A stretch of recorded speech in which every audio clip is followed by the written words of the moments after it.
This program is a collaboration of personal opinions and individual free thought. It does not represent the views or narrative of the mainstream corporate media hacks.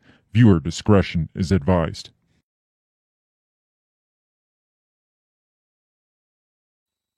And here we go.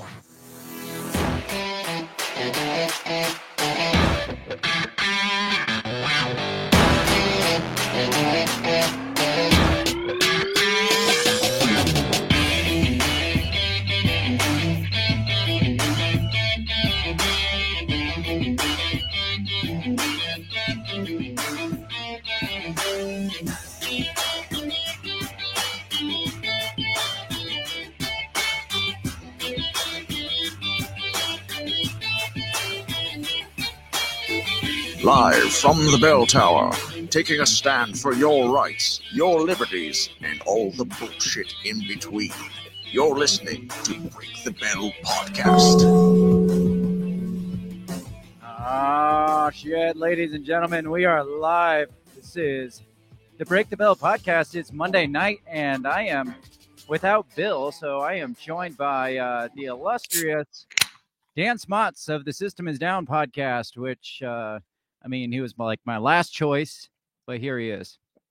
Hey, it's at least I wasn't not a choice. I was a choice. Yeah. Actually, there's a lot of people. There are probably more people out there in the world that you would not even want to come on your show. So I don't know. At least I'm here. That's fair. Now I kind of feel a little guilty because I kind of baited you into this whole show.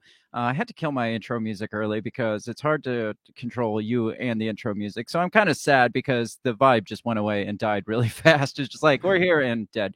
But I kind of baited you into the show because I was sitting here and I was like, I really should do a show about the Clinton body count because it's in the news, which I did not expect 2023 to be still hearing about Clinton-related suicides. And then when Bill fell through, because Bill had some family issues, I was like, you know what? I'm definitely doing the Clinton body count because I know I could get Dan interested to come in and talk about the Clinton body count. It's true. I haven't kept up on it at all. I mean, I'm not great with numbers, but I lost count like at least 2 years ago. And it's in the 50s at least that are reported on, and the suicides are in the upper 40s that I know of. Wow. And it's like, and we'll get into all this shit. So either you're killing people or working for you is so goddamn miserable that everybody is just killing themselves. I don't know which one is worse. Right. Exactly. Like, how shitty of a human being do you have to be to know that many people that have killed themselves? Either way, there's a common denominator here, and it's not looking good. We'll get into all the shit, all the new stuff that's going on. But from what I know about just humans in general, like I would probably predict that the majority of humans are connected to one, maybe two people, like closely, that have committed suicide You're not connected anymore. Well, no. At one point we're connected. Like, you have some kind of direct connect to, or like not even direct connect, like maybe 3 or 4 people out connection with somebody who's committed suicide. I mean, right. I'd say that's reasonable to say 1, maybe 2 people that you know of that are in your life that have committed suicide. Now, imagine 47 in your life. If you knew, even if friends, just 47 people that you know. Who have right. Well, just imagine like your sphere, like your social media sphere, even like you're not actually connected to the whatever 20 people that you have following you on social media, but right. Or 1,000 people. I don't know how many people follow you on Twitter, but just imagine those people that you don't even know, and you found out like 50 of them committed suicide. Based. I mean, that would be pretty proud of myself. Yeah. At that point, I'm the lowest common denominator, and I'm cool with it. All right, fair. Shannon says she was here, but she's leaving because she can't go to bed after listening to Clinton stories. I feel like I sleep better after listening to Clinton stories.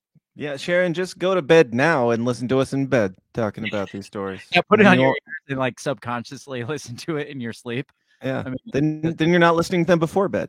There you go. Perfect. I like Loopholes. it. So obviously, if you don't know already, we're going to be talking about a conspiracy theory that just won't go away. And in the show notes, I posted some conspiracy theories just don't die. But in this case, this one just keeps dying, like over and over and over again. So we're going to talk about the Clinton body count. We're going to talk about the 2 latest examples within the last week that have popped up of Clinton-related suicides. I mean, there you go. Like I said, 1 or 2 in your lifetime.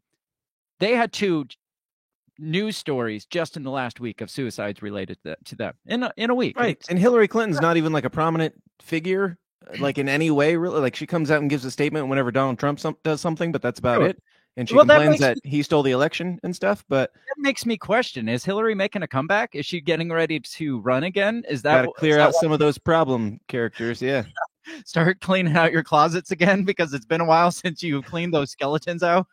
Once people start dropping dead, Hillary's gearing up for a campaign. that's what I'm going with here. So we're gonna talk about those examples and then dig a little bit into the Clinton body count and the conspiracy theory, and just have fun with it, because that's what we do here, is have fun with other people's tragedies. Again, I haven't kept up on this, so you'll be enlightening me entirely, because like when I see these headlines and stuff, I'm like, is this from like now or a week ago or like 2 weeks ago or 3 weeks ago? Because they're so frequent that it's hard to keep up with. Sure. And we'll talk about all that. So before we do, we got to mention, check us out all over social medias. Check out this show first before you go check out Dan's show. This show you can find all over social media. I think they already are checking out this show. Well, check it out more. Look harder. Get closer to your screens.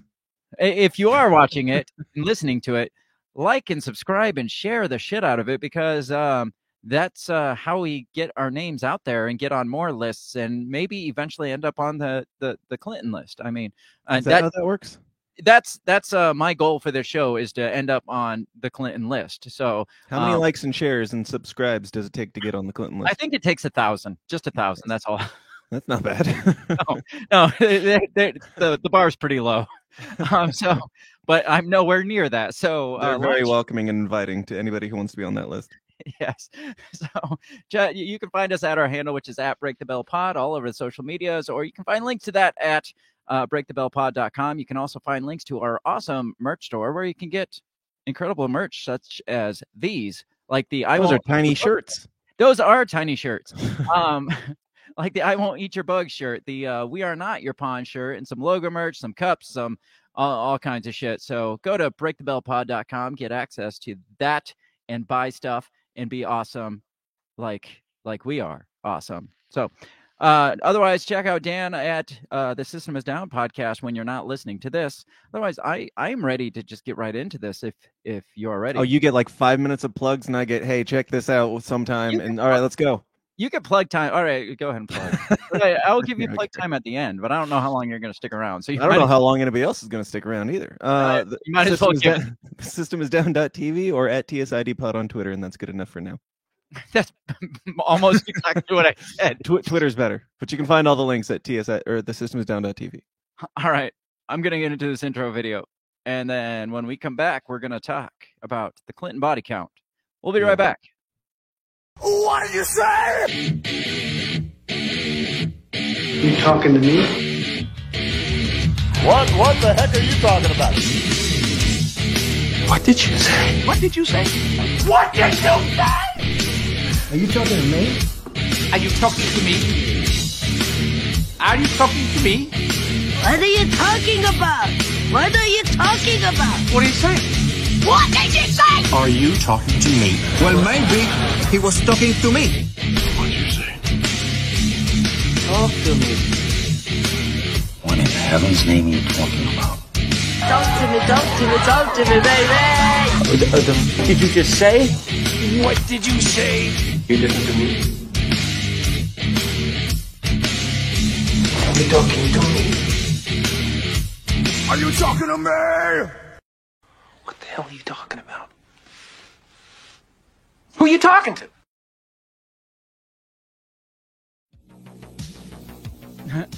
All right, the music just cut out. So, but we're back. I know. I enjoyed the 2 seconds of it. Here, I'll bring it back. Oh, hell yeah. We're back. No, the music cut. I hit the button and it didn't work, so I hit it again and then like came on and turned back off. Nice technology. Right. Now it's going away. Hmm. We are back. I am with Dan Smotz of the System Is Down podcast because Bill Systemsdown.tv or at TSIDpod on Twitter. That thing that he just said. Bill cannot join us tonight because he had some other family issues to attend to tonight. So send all your happy thoughts to Bill and his family. And are they tragedies? Can we make fun of them? No, you can't make fun of them. Okay. Just gotta test the water and find out. No. Find the line so I know where it is. Any other time you can make fun of Bill and his family, but not tonight. So Bill had some family situations arise, and I won't go into detail because it's not my business to, but he's not here. And so happy wishes and happy thoughts to Bill and his family, and he will be back next week, hopefully. And then I won't have to do this. And Dan won't be here, and the show will be better because he won't be here. So, Dan, I don't know about you, but I know when I found myself like falling into the world of conspiracy theories, which thanks to you, I fell hard into the world of conspiracy. You're welcome. You drugged me for like 4 years, and you were like hardcore into it, and then I finally fell head over heels into it, and then you're like, I'm kind of done with this conspiracy theory shit. I wasn't done with it. It's just that all the conspiracy theory shit became the things that were happening in life currently, which, I mean, that falls in the same category as this. Like, in my mind, I stopped digging into conspiracy theories because I'm not like digging as much back into the old stuff like the JFKs and the 9/11s and stuff as much anymore. I'm like, yeah, it's probably all bullshit. Now let's talk about it now. Well, that's kind of what I was starting to say was once you find yourself falling, at least once I found myself falling into the world of conspiracy theories, like it always kind of starts off with the basics, like JFK first, obviously. Everybody. Right. I mean, I think the majority of the world now is a JFK conspiracy theorist, so that's not really saying much. And then, I mean, once Epstein happens and nobody believes the official story, I think at this point, probably way fewer people are like believe the JFK narrative. I would think so. But then, so it goes like this order. It's like JFK assassination, then 9/11, like skepticism, and then you quickly find yourself in the Clinton body count. They're like kind of right up there in the world of like most popular conspiracy theories. It's like, I think it took me a matter of days to end up in the Hillary Clinton or the Clinton body count. And I remember specifically, I was like watching some documentaries, or I was like texting you or something about the Clintons, and then all of a sudden my TV just like shit out and it was just doing like crazy stuff, and I'm just like, oh shit, I think Hillary's listening while I was texting you. I'm just like, I think I'm onto something here.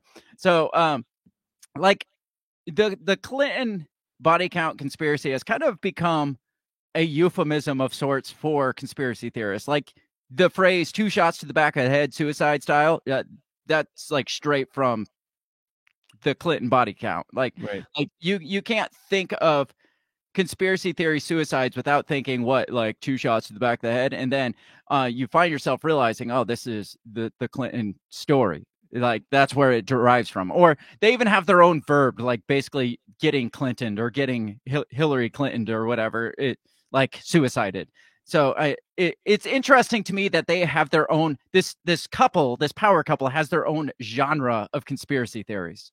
Just the fact that there is a word in our common vernacular that is suicided tells you all you need to know.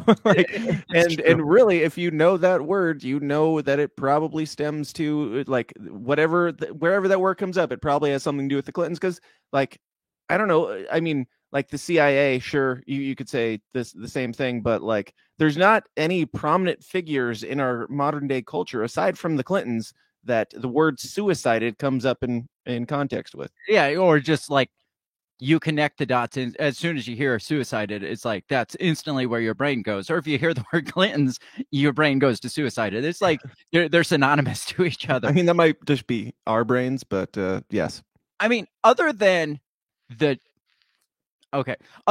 Jews, is there any specific group of people that has more conspiracy theories about it?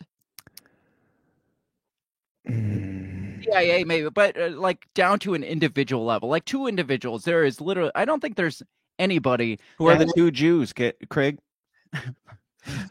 I had to throw that out there because I knew it'd get your attention if you weren't awake yet. But I think even JFK has a lot of conspiracy surrounding it, but it's surrounding the one incident, the one story. It's all like one conspiracy theory. The Clintons have. Yeah, we don't even talk about anything that JFK did while he was in the White House. The only thing anybody currently knows about JFK in like common land is that he died, and there's some mystery around his death.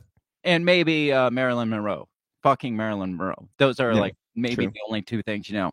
But like the Clintons, it's not just one thing. You've got like the body count, like we're going to talk about. You got Pizzagate, you got Epstein, you got the email server, you got that blowjob from Monica Lewinsky. Can you call that a conspiracy theory? It's funny that's what that is the conspiracy or whatever, like the big thing that taints his reputation or whatever because he was impeached for it or whatever. But like, I mean, it's hard to think that wasn't all completely distraction when you like when now we live in now time and we know all the millions of other things that they're tied to, not even just conspiracy land, but like, you know, like what was it? The Clinton Foundation, all their corruption and stuff and all that shit. At least. And yeah, that's just their later years. Yeah. At the time. And that's leaving out. I mean, we can dog on Bill Clinton for receiving a blowjob in the improper context, or we can talk about how he allegedly and seemingly very convincingly raped at least one, possibly more people, probably most likely more people, and you know the Epstein lists and all those things. Yeah, and yeah, I didn't even get to like the what's her name, Paula Jones and Juanita Broderick and God forbid the Monica Lewinsky with on top of countless other rape allegations, countless other but looking into like I read into some of these things before doing the show. I unlike you, I typically like pre-study real quick, and I shut up. Real quick, it's just weird to think about like that was a major scandal at the time, and the reason why it was a scandal wasn't because he was like a man using his abusive power over a woman. Like the real scandal was like this guy was an adulterer in the White House. Oh my God! Like we have a philanderous adulterer in the White House. We can't have that. Like it's so laughable to look at that back on that and judge it with now standards of like I don't know. They're clearly killing people. What I didn't realize though until like reading up on this shit is that first of all, CD says, "Hey y'all," and she says, "My favorites." She left Dave, Casey, and Horton to be here with us. Awesome. Anyways, back to what we were saying. I was distracted by your alien and CD. That was a gift from CD. At the time, it's full of demons, but that's a different story. I didn't realize how much stuff they were investigating into Clinton at the time the Monica Lewinsky stuff dropped. Because they were investigating the Whitewater shit. There was a thing called Travelgate they were investigating. They already had like 20 or 25 names on their hit list that they were looking into. One specifically that was heavily involved in the Whitewater scandal that just decided to kill himself. There was a lot of shit going on. And then the Lewinsky thing dropped. And that's all anybody has talked about ever since. Right. Well, it's the same as like with Trump, where it's like they're outraged about every single stupid little thing he does. So you're not like actually talking about, you know, him letting Fauci keep his job or appointing John Bolton as his defense, whatever, secretary, like terrible, terrible things that he did that we should absolutely be criticizing him for. But we're talking about, oh, he's orange today, or he squinted at the sun during an eclipse, or he shimmied down a slippery ramp, like the stupidest things that we act like is the end of the world. And so nobody even thinks about. It's almost like he was, you know, controlled opposition the whole time. No, not Donald Trump. I mean, we can't bash on Hillary Clinton and not be full-fledged Trump supporters. No, I mean, it's not possible. That's the other thing that I've noticed looking into this whole body count shit and all the Clinton conspiracy theories is now over and over and over again. I see articles and I hear podcasters saying this was perpetuated by the Trump election. It was like kind of rebranded, dead and old, out of date conspiracy theory that we should have let die. And Trump brought this back up. Me and you were talking about this shit before the election even happened. And Yeah, then I was all of a sudden- begging Trump, hey, keep going. The lock her up shit. Yeah, sure. Keep going with that, please. But there was never anything there. It was always just bluster. Like the stuff that he talked about was so surface level. And I don't know. It was nothing. It was, and I get that Q did perpetuate some more of the Clinton stuff, especially with the emails and the Pizzagate and stuff. But hey, when you're right, you're right. I don't feel like Trump is responsible for the Clinton conspiracy theories like revolving through the darkness of the internet. I just think, well, at this point, pretending like Trump was responsible for Q at all is kind of stupid because he it seems like he didn't give a crap about anything. Even after January 6th, like he didn't even come out and support the people that came out to support him. He didn't even try to do anything over the last how many years? 2 years, 3 years to get them out of jail. And they're still sitting in solitary confinement because he just threw them under the bus. Yeah, back to Clinton. So, so just when you think that the conspiracy theories decide to settle down in a retirement home like Hillary Clinton, they pop back up with a vengeance. And that's why I think maybe Hillary's onto something right now. And I thought that actually 6 months ago when she came out with her podcast with Chelsea, or maybe Chelsea's planning a run for something, because I'm just like, why are Chelsea these people? Who? Clinton. Oh, Chelsea. Yeah. That show, is that what you're talking about? They did like a TV show or something? Yeah, With they did like Beast Women or something. Yeah, I think they called it a podcast, but it was basically just the Hillary Chelsea shit show. But this week I found not one, but two headlines about two separate Clinton-related suicides, and it kind of made it shouldn't have surprised me as much as it did. The first one came out, and I was like, that's probably something I need to look into, and I just kind of shelved it. And then within like a day, another one came out, and I'm just like, all right, it's back. Here it is. It's back with a vengeance. I got to look into this shit. I'm glad you're bringing it up because I've been quite busy, and this is the type of thing that I would enjoy looking into. But also, when you send links to me, if I'm like in the middle of something, I'm like, oh, Clinton's killed somebody else. Okay, so it's Tuesday. All right. So you're like, I'm interested because the last one that I looked into was the guy who was like, Clinton had like liaison between them and Epstein, and he like drove. Oh. This guy, but it came up this week. It just popped in the headlines again this week. This happened back in May, though. It happened clear back in May. And I have a feeling it might have something to do with the fact that the Epstein list is supposed to be being revealed in the next week or so. So people are dredging the shit back up. But I find it running the reruns, hoping that they're relevant again. I don't know if they're some new. Well, actually, I do know why it came out. It's because his family was not letting the police report come out because they didn't want the gory details and stuff like that of their husband's death to come out. And because that would traumatize them more than knowing the people knowing like how he died. Like right. Such bullshit. So a FOIA act made them release this actual police report. So that's why this came out this week. So okay. I think I remember on my show, we talked about the guy dying, and then I think we also did a follow-up talking about how they, the family wanted to be concealed, which was obviously bullshit. But right. So this is the story that popped up first this week that came across my desk. It says, death of shot Clinton aide with Epstein ties found tied to a tree and ruled a suicide despite no gun at the scene. So this one just plays right into all. There wasn't a gun there? Supposedly. That seems like probably one of the details that they wanted kept out because they've updated it since then and said they found the gun 30 feet away. So it was a suicide. Didn't he shoot himself in the chest with a shotgun? Yes, and hung himself at the same time. Yeah, just make sure he got it done right. I mean, I tried to play devil's advocate on this too. Like I always try to, if there's any, way.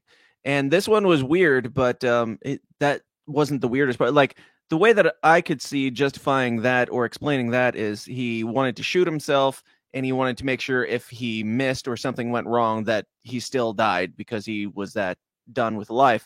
Yeah, But the weirdest part to me was that he was like 20 minutes away from his home in a place that he wasn't like he didn't frequent. He had no ties to or anything, to my knowledge. Yeah, I'm not sure about that. I know he's on a ranch. Anyway, let's read real quick. Maybe it'll say, the mysterious death of an aide to President Bill Clinton with ties to Jeffrey Epstein has been officially ruled a suicide, despite there being no sign of a weapon near the body. So this is the initial police report. This is what they got through the FOIA Act. It's not like speculation. This was the initial report said there was no gun found. It says Mark Middleton, 59, who served in the Clinton White House in the 90s, was found dead on Heifer Ranch. That's the name of it, is Heifer Ranch. That's nice and original. In Perryville, Arkansas. It's like when you go into a tattoo shop that's just called Tattoo. Yes. That's really all you need for your marketing. That's true. So it was found dead on Heifer Ranch in Perryville, Arkansas, May 2nd, 2022. Almost 1 year after his death, a police report obtained by the outlet this week revealed that Little Rock businessman was discovered with a gunshot wound to the chest and an extension cord tying his neck to a tree. I could see the male was obviously deceased. Deputy Jeremy Lawson. So this is the initial report. He said, obviously he's deceased. He's got a big asshole in his chest and he's hanging from his neck. Right. Notably, Lawson's account includes that while officers located a gun case and 3 boxes of buckshot in his BMW, there was no weapon in sight. So that's the initial report. It says, though the father of two worked for his family's HVAC business in the years before his death, he previously enjoyed a high-flying lifestyle as special advisor to Clinton and assistant to Chief of Staff Thomas F. McClurdy. Middleton notably signed late pedophile Epstein to the White House 7 of the 17 times he visited the residence. Daily Mail said he was also reported to have flown on Epstein's infamous Lolita Express jet. Middleton left the White House in 1995. Now get this. This is why he left. Tell me if this sounds like anybody you know today. The following year, his executive access was curtailed after an investigation determined he abused his connections in an effort to become an international deal maker. Sound like anybody today? Sounds like Jeffrey Epstein. Or Hunter Biden? Oh, yeah. There's that, too. This guy got fired from the White House because he was abusing his power to become an international deal maker. I mean, to me, that just sounds, it's possible that that's true, but it sounds to me like a bullshit reason to fire him because he knew too much. Probably, but yeah. But yeah, even if they did fire, even if going with their words and they fired him for that, then why, I guess Hunter Biden isn't like employed by the White House or anything, so. Says in the months since his death, internet conspiracy theorists have tried to tie Middleton to the Clinton body count. It's not they've tried to. You don't have to try to tie him to the Clinton body count if he's tied to the Clintons and he died in a mysterious way. That's really all it takes. Yes. I mean, yeah. He's very closely tied to not only the Clintons, but he was their connection man for them and Jeffrey Epstein. Right. So come on. He was basically Epstein's pimp to the Clintons. Sounds like it. It says body count truthers were also inflamed when Epstein hanged himself. It gets into some of the other stuff that it ties him to, ties the Clintons to, like Clinton or Epstein, and then some of these like the Seth Rich case and stuff like that. Yeah. So this was the update. So the first one was posted on February 22nd. So the very next day, they posted that a shotgun was discovered near his body. So the first report was wrong. We looked around a bit and found one 30 feet away. And we didn't notice the shotgun. I mean, that is a long ways away for somebody who just killed themselves, but it's not a long way away for an open field where there's a dead body and you're looking around for clues. You didn't possibly think the shotgun laying 30 feet away from the body might be some sort of a clue? It says a new set of documents obtained by the Daily Mail states that a Stoger 12-gauge Colt shotgun was 30 feet from the body when he was found dead on Heifer Ranch in Perryville. Based on an initial report released yesterday, the outlet previously claimed there was no weapon at the scene. So now all of a sudden there is. Now that it went viral that this guy was shot with a cord around his neck and there was no gun, now all of a sudden it's like, no, there was this report that it was found 30 feet away. What doesn't make sense is that if they were going, if this is fabricated, why would they make it 30 feet away? Like if they're just saying things to say things that sound better, why would the 30 feet away be even included? You see, the thing that I found looking, and I've always thought looking into the Clinton body count shit throughout my life, is that it's like they intentionally make it so it's clearly not suicide. Is how it appears to me. It's like they don't even try. They intentionally try to make it not look suicide, so that when it comes out that it was suicide, it's so blatantly obvious in your face, and it's just like, I fucking got away with it. There's nothing you can do about it. Because that, I mean, that's the case with all these, like the whole 2 shots to the back of the head suicide. I mean, that's not plausible. Yeah. So when like, did you need the 2, or was that a calling card, as Ole Damagard puts it? Like, sure. Do these people, put hints in there that they know they're going to get away with it, even if they came out and said, I killed him, they would still get away with it. Doesn't really fucking matter. But sure. If they're wanting maybe other people in their clique to, I don't know, is it their jigsaw cut out of the puzzle piece on the neck or something to be like, hey, that's mine and I'm proud of it. CD says, can you overkill yourself? And says, stop gaslighting or use ricin next time. Somebody's been watching way too much Breaking Bad. Breaking Bad, yes. Yep. That's the only reason. That's the show that everybody learned about ricin from. And like, that could come in handy. Anybody knows about ricin is because of Breaking Bad. That's right. And how to cook meth. It goes on to say, it's believed that Mr. Middleton pulled the trigger on the firearm, causing it to discharge and strike him in the chest, and then he fell from the bench, causing the extension cord to become tight, cutting off his breathing. So he wanted to make sure he was good and dead, is what it sounds like. It goes on to say, also, like, if it is true, it's like, this one annoys the crap out of me now, because it's like, if you made it up, why'd you make it 30 feet away instead of 5 feet away or 10 feet away? Maybe it's possible that the kickback knocked it out of his hands and it flew away. Like, I could wrap my brain around, maybe somehow he flew back and threw it or something, and it was an involuntary response, muscle reflex or something that threw it. But again, how did you not notice the shotgun laying in the grass 30 feet away? Like, one of these things has to, be false, because it can't be both. Maybe that first officer just was like, nope, don't see it, and walked away. And then somebody else is like, maybe we should look for it, and made his own report. It does say that they believe, I can't find it right now, but they believe that the recoil from it flung it out of his hands to a distance of 30 feet. And I don't know about you, but that's like the distance of my house is probably about 30 feet. Is it? I don't know. It can't be much more. Yeah, I guess it would be something like that. It'd be a ways. 30 feet is farther away than my brain first went to. Yeah, that's 10 fucking yards. Yes. But I mean, you've shot a shotgun. I've shot a shotgun. Could you throw a shotgun 30 feet if you wanted to? I'm sure you could if you flung it, like if you whipped it and flung it like Frisbee style. Right.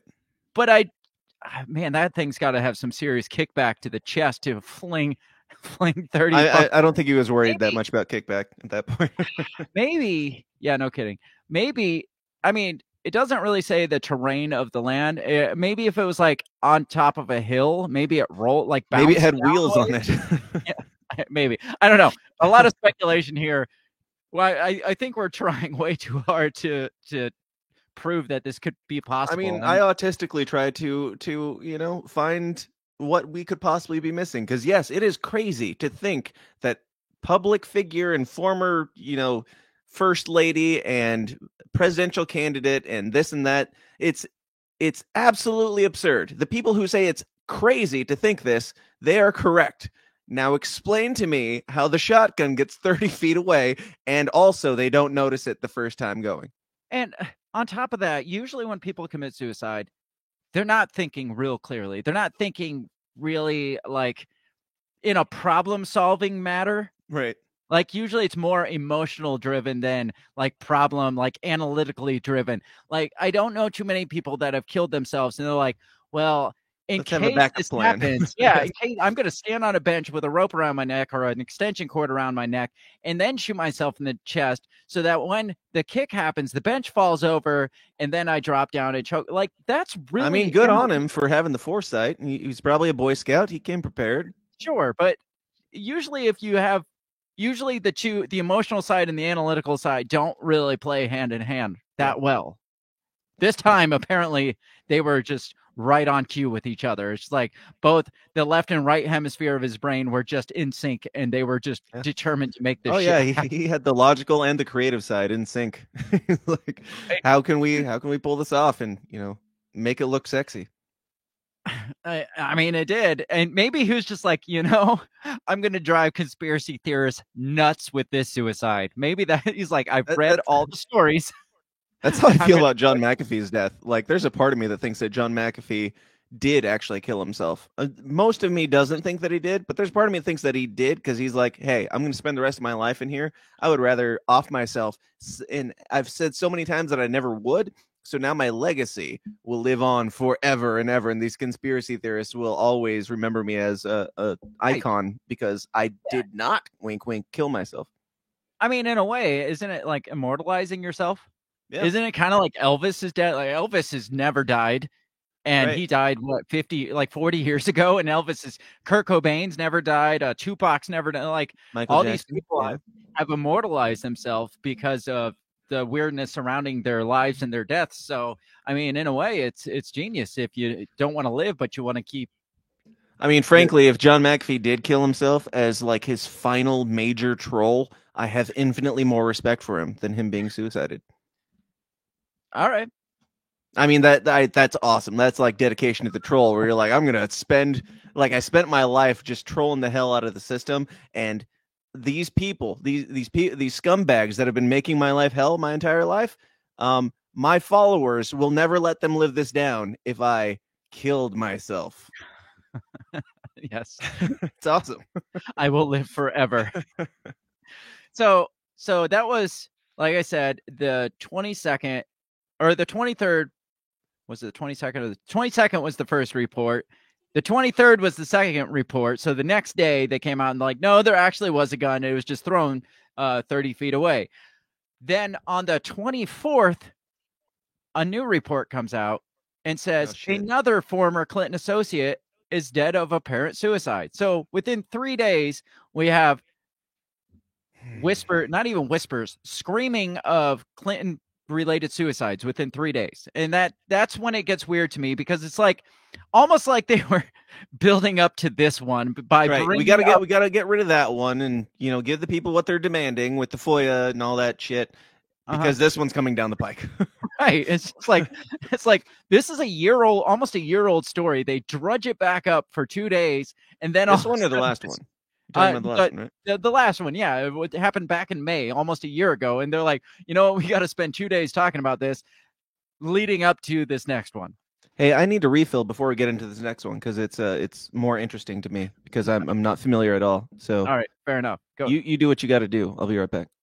All right, I don't know what to do. Well, Dan just his professionalism shows here. He just cuts out mid show instead of waiting till the break, which is in like 10 minutes. So where do y'all stand on this freaking Clinton body count stuff? Because most of it's shit that I heard of. Most of it's stuff that I've dug into briefly. The fridge is close. You don't got to bitch about me the whole 30 seconds that I'm gone. Jeez. God, most of the shit, like I said, I haven't dug into, but I've read, and then it's like when you start hearing stuff like this, you start digging a little deeper, and the more you dig, it's just like this gets really, really fucking weird. The further back you go, it's just like this a trail of bodies, and I'm sure there's people out there, like notorious people out there, that have larger trails of bodies, but you've got this power couple that on one hand is like heralded as these like heralded as these philanthropic. It always comes back to the philanthropic. it always comes back to the philanthropists, where it's just like, well, these people are terrible humans, and they're like, no, they couldn't possibly be because they're philanthropists. Right. And I did a whole show about like Bill Gates and a couple of the other philanthropists, and talked about how Jeffrey Epstein was an amazing philanthropist. Right. It's just a fucking front for how shitty of a person they are. It's just, like the Bill Gates thing we've talked about before, and I'm sure you talked about it then. But he was a scumbag, and everybody hated him because he was a corporate greedy fat cat, like bigwig. And then he just decided to rebrand and hand out vaccines and stuff like that. Now he's just doing it for the good of the people.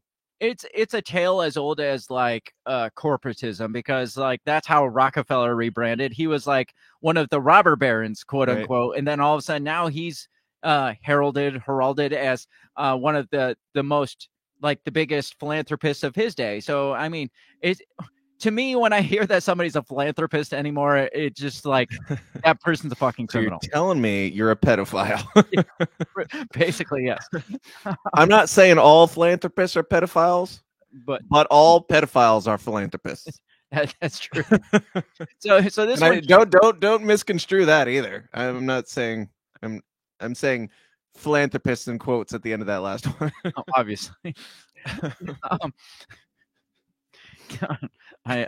I'm just gonna move on before I get in trouble. So this came out on the 24th. So the next day, it says another former Clinton associate dead of apparent suicide. Apparently, and these aren't like, and it would be one thing if it was just like, well, this guy bumped into Bill Clinton along the way, or we brushed shoulders, we happened to work at an event together. It would be different. But it's always like, longtime friend of Bill Clinton. Best friend. You should feel sad because another one of Bill Clinton's best friends is dead. So again, it's hard to not go down the rabbit hole here, because some of the connections people make with conspiracy theories are so stretching. You don't have to stretch to make the connections here. Says a billionaire and noted friend of former President Bill Clinton has died of an apparent self-inflicted gunshot wound. Now listen to the details, the level of detail in this report. Please, this is the moment I've been waiting for this whole time. What's the new? Just after 11 a.m. on Thursday, emergency responders were called to the office of Lee Equity Partners on Fifth Avenue in New York City. There they found the company founder and chairman, Thomas H. Lee, lying on his side in his office's bathroom. He had a gunshot. So this is 11 a.m. He had a gunshot wound to his head and a handgun by his side. Unfortunately, medical teams could not revive him, and he was pronounced dead at the scene. He was 78. I mean, how many more years does this guy have to stretch this out for? Like, you mean like, why would he kill himself at 78? Who commits suicide when they're almost dead anyway? Pretty much, yes. It says, all right, so here's the funny stuff. It says, police claimed the pistol found near the body was registered to Lee, and the license for the gun was located in his office. So they want to make it clear, point out very factually, that this was definitely indeed his gun. Finding the passports from 9/11. Yes. Who brings, maybe it was in his wallet. Here's my receipt. I'm going to leave it here on the desk just in case. I just want to confirm that this was definitely my gun. Maybe it was like, to play devil's advocate here again, maybe you've seen that episode of The Office where Dwight hires like the hitman for Oscar for Angela, and it's like the nerdy friend of Dwight. And she asks, they're like meeting in the car, and she's like, well, do you have a gun? He's like, yeah, check this out. He pulls out a receipt and shows it to her. And she's like, what is this? It's like, that's for the gun. That's how you know, it's a good gun. And he's like, yeah. She's like, where is it? He's like, it's in a safe at home. You want to see the receipt? I'm not going to bring a gun in my car. Are you right. crazy? Yeah, but it's like, and some of these other cases I want to get into later, they're like, that definitely wasn't his gun. I've never seen this gun in my life. And like kids and family members saying, no, he never owned a gun like that. And then like 2 years later, they recant their statement. And they're like, oh yeah, I remember that gun. Yeah, that was definitely his gun. In this case, they wanted for $50K. He had any gun you want to say he had. Right. So in this case, it's like they don't want any questioning or surrounding this one. They want to make sure this was his gun. So we're gonna leave. What do you think the payoff price point is for something like that? To go to a family member and say, "Hey, tell them he had a gun." For me, I mean, I'm a cheap whore. Mhm. You offer me a couple $100 and I'll say anything. If Hillary Clinton murdered your wife, or I mean, okay. if your wife was suicidal and killed herself, wink, wink, how much money would it take for you to go, well, yeah, that was she her gun. seemed suicidal and she definitely had a gun and all that shit. And well, on that note, a lot of these cases, specifically, I think it was the last one. Yeah, the last one, they made sure to point out, obviously, even the coroner said, I think in the last one, that the coroner came out and pointed out that the guy had been depressed for the last year or so. It's like, how is that the coroner's position to say? And Dissected the brain. He's like, there's the depression points, and I can clearly see that those are gray, which means depression. But even that is not proof of suicide, and that's what they're using. Like the family's like, oh yeah, he's been depressed. It's like, but that's not proof that he killed himself, right? At all. Especially when you're in such a high ranked position where you are dealing with these high profile people that don't want any of their shit to get out. He's 78. This isn't his first rodeo for handling tough information. Well, I'm just like, imagine this. Let's talk about the Clinton aide or any of the Clinton aides that have just mysteriously off themselves. Imagine you're the Clintons and you've got this guy that knows all your deep, dirty secrets. And then all of a sudden he starts getting a little bit irrational, a little bit depressed, or maybe even he drinks too much. And maybe you're like, he might say something at the bar or something. Like the level of security at that point. Yeah. I mean, I've watched enough movies to know that once people start going down the road, they become a liability real quick and they end up with 2 bullets to the back of the head. I've seen enough shows to know. Breaking Bad. I was going to say Breaking Bad is one of them. It's a classic example. It's just like, it's a tough call to make for some. I doubt it's as tough for the Clintons. No. So the fact that they're depressed doesn't mean that they killed themselves. It could lend more credence to the fact that they needed to go bye-bye. Right. Yeah. They could, it would be very taxing and very depressing to hold on to this information for your entire life. And you would be depressed even if you plan to take it to your grave. And then, the fact that you know it, though, probably it's pretty stressful and depressing knowing that if the information that's in your brain ever comes out of your brain, you're going to be killed anyway. So, that's probably pretty taxing.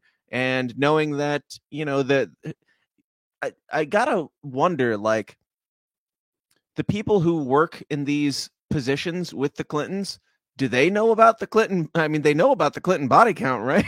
Do they have to? Are they I mean, that's got to put you on edge at least a little bit, even if you're like, oh, I like these people, I trust these people. But I'm reading on Reddit about the 45 people. Jeez, good Lord! Is any of this? I want to go ask them if this is true, but if it is true, then that would be my last mistake. Right. It's like you wandered into, I don't know, a snake pit, and now you've become part of them, and you can stay as part of them or die. If you stay, you might die. If you leave, you will die. It's like being in a fucking gang, or the mafia or something. Right. It's literally like the mafia with fancy ties and shit. Right.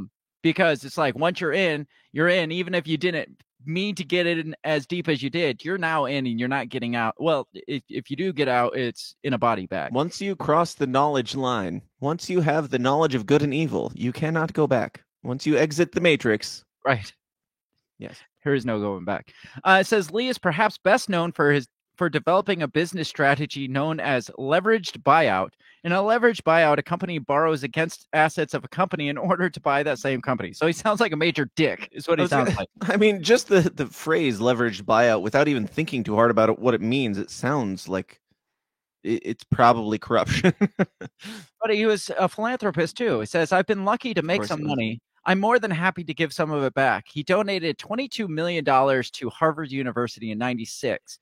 It says, like many financiers and Harvard alums, Lee was well connected. He even shared a longtime friendship with former President Bill Clinton and his wife, Hillary. After I mean, Hillary- is giving money to a college really giving back? Like, what is it going towards? Does it say? no, it just says He just donated money. Like, here, one universities of the use lar- this. one of the largest donations the university has ever received from a living alumnus. He also Right. served on But the if you know board that university is corrupt and you're paying them to continue, like, what is the money going towards exactly? Like philanthropy, like this is under the umbrella of philanthropy because he contributed money to a thing. But if that thing also pushes his agenda, Well, I that's don't know. all philanthropy is to buy and push your own agenda. Yeah. That's at the end of the day what it is. That's And true. go back and listen to my whole episode about philanthropists because I get pretty deep on that too. I'm gonna do that right now. Do it right now. No, don't do it. Oh my god. Oh, we lost Dan again. It says, I wish I had like the ability to like link my computer audio so that I could like just pull up the episode and have it start playing in the background. right, that would piss me off. So it talks about how he was a longtime friendship with President Bill and Hillary Clinton. It says not just friends. They're not just like, we're chummy.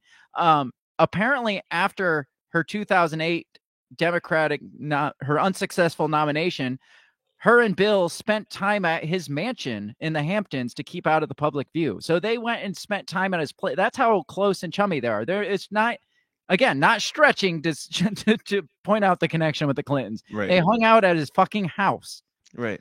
Says Kind of like "Please, Epstein hanging out at the Queen's bungalow, but that's a different thing. or what's his name? Hanging out at Prince Andrew, hanging out at Epstein's Right. bungalow. Or Bill Clinton hanging out at Epstein's bungalow, but who's counting? Yeah, somebody's counting. Says Lee's death also comes on the heels of the apparent suicide of fellow Clinton associate Mark Middleton, who reportedly took his own life at an Arkansas ranch last May. Vince Foster, who served as Clinton's White House deputy counsel, died of a self-inflicted gunshot wound in July of 1993, just 6 months after Clinton's inauguration. Vince Foster's one, because I want to talk about some of these. Yeah, I don't know the way back ones. Like I know there's the count, but I don't know all the history. Vince Foster, I definitely want to say he was the first because it happened in 93 and Clintons were governor since like the 80s and like attorney general in like the 70s. So, their body count was piling up, but Maybe. Vince Foster was kind of, no, they were. Vince Were Foster, they to body count level like as governor and all well, that? like I said, I think when Bill became president, they were already talking like 20, 25 that they were looking into. I think Vince Foster was like the first one where they're like, oh, we need to look at this because this Wait is a really second. fucking weird. Yeah. Yeah.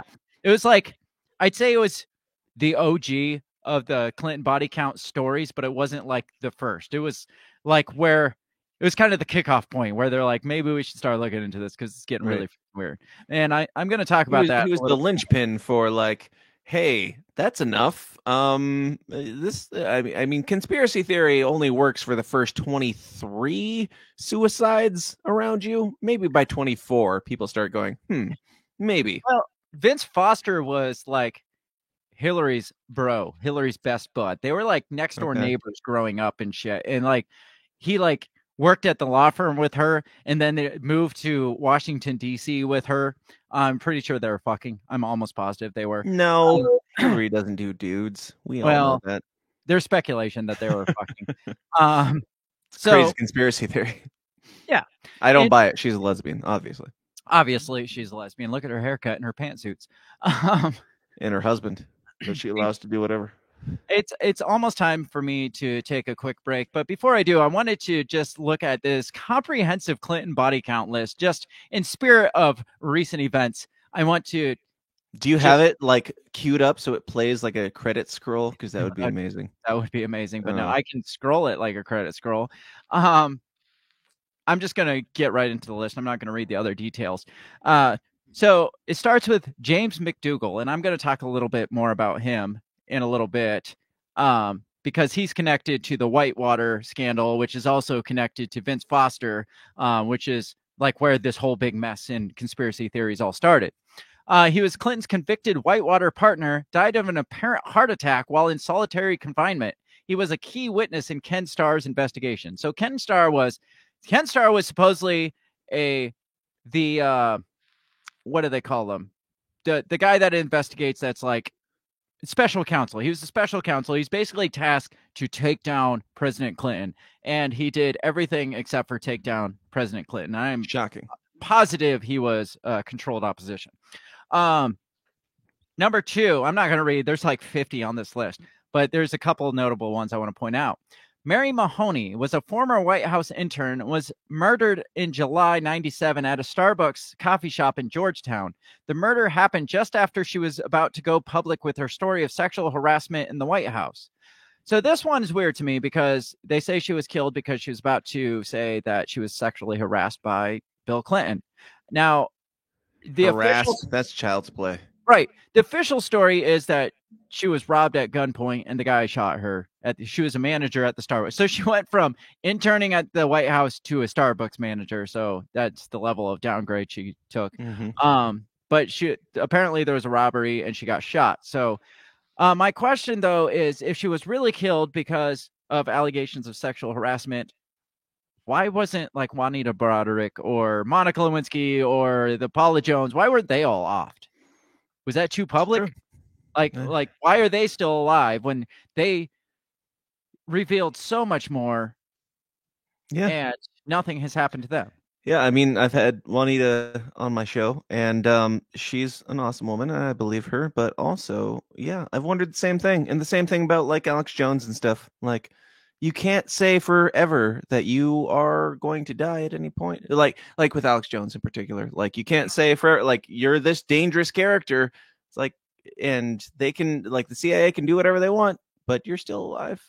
Yeah. I know that they're dragging him to ruin right now, but yeah, it is strange that Juanita Broderick, maybe enough time passed before she went public with it or whatever, that she was too much of a public figure. But then maybe I think that she talked about it before she put out her book, and so maybe, I don't know, she just gained too much of a following before then. I don't know. That's what, maybe this became too public of a story for her to just like go, or maybe they just thought that it was far, like that was back when he was like governor or running for governor, even, like it was a long time before, so they might just be like, yeah, who cares, and nobody's gonna care about that.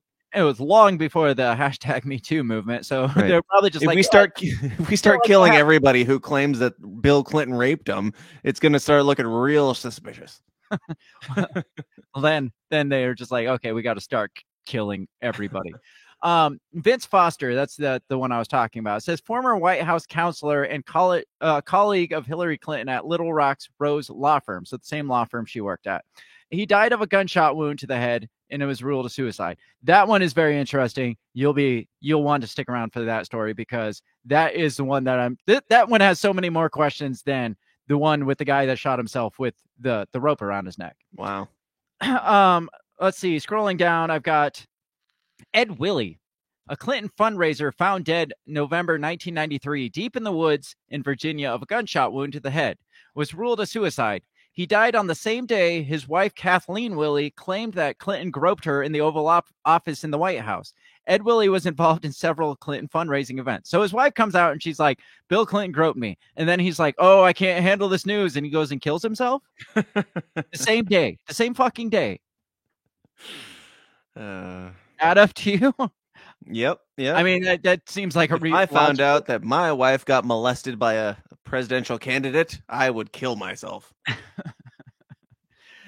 Scrolling down, Suzanne Coleman reportedly had an affair with Clinton when he was the Arkansas Attorney General. She died of a gunshot wound to the back of the head, ruled as suicide. There it is. She was pregnant at the time of her death. Who shoots themselves in the back of the fucking head? Absolutely nobody. You don't even need 2 shots. Nobody shoots themselves once in the back of the head. If you're going to kill yourself, you don't hold it back here and shoot. It just no. Maybe she's like, there's more brain matter back here. I don't want to like. No, nothing. I mean, think about the movie where the guy kills himself and he holds it to the back of his head instead of the temple. Like, it's always the temple or the mouth. Everybody knows that. Well, everybody who saw that in a movie would be like, that was a shitty movie. Why would anybody do that? They would be like, who wrote this fucking script? Because we need to make the parody sketch where it's like somebody is like really close ties to the Clintons, and they're like, they're just like so depressed. It has nothing to do with politics or any of the Clintons or any of that stuff. They're just very depressed for whatever reason. And they're like, man, and then it builds up to this final tense moment. And they're like, all right, bang, bang. like just so unbelievable. Everybody, if this was written into a script of any kind, like the fact that I can basically describe the thing that you just said and say that should be a parody sketch tells you, that's how it would not work in a movie. Right. Number 17, Danny Casolaro was an investigative reporter, was investigating Mena Airport and Arkansas's Development Finance Authority. He slit his wrist apparently in the middle of his investigation. Now, do you know much about the Mena Airport stuff? Mm-mm.